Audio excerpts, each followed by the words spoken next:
Saint Monica, the mother of Saint Augustine, who prayed for his conversion, and patron of mothers, alcoholics, victims of abuse, patients, married women, homemakers and housewives, wives, widows, difficult marriages, disappointing children, and victims of adultery or unfaithfulness.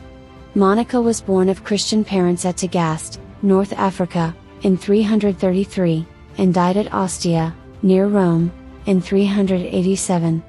We are told but little of her childhood. She was married early in life to Patricius, who held an official position in Tagaste. He was a pagan, his temper was violent, and he appears to have been of dissolute habits. Consequently, Monica's married life was far from being a happy one, more especially as Patricius's mother seems to have been similar. Her alms deeds and her habits of prayer annoyed him, but it is said that he always held her in a sort of reverence. Monica, by her sweetness and patience, was able to exercise an apostolate among the wives and mothers of her native town, and they knew that she suffered as they did. 3 children were born of Monica's marriage: Augustine the eldest, Navigius the second, and a daughter, Perpetua. Monica had been unable to secure baptism for her children, and her grief was great when Augustine fell ill. In her distress she besought Patricius to allow him to be baptized. He agreed, but on the boy's recovery, he withdrew his consent. Augustine was wayward and, as he himself tells us, lazy. A great consolation came when Monica's husband, Patricius, became a Christian.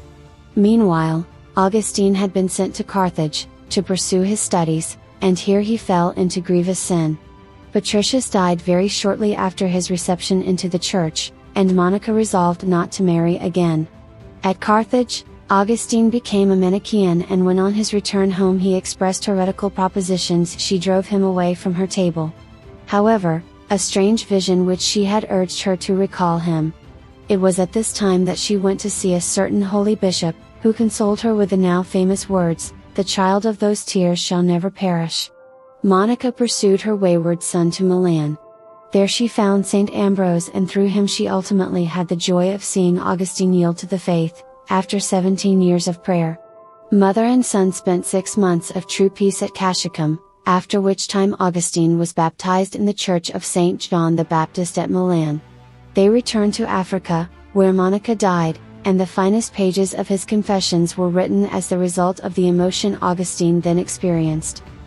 Saint Monica was buried at Ostia, and her body was removed during the 6th century to a hidden crypt in the church of Saint Aureus. About the 13th century, however, devotion to Saint Monica began to spread. Her feast day was later celebrated on August 27.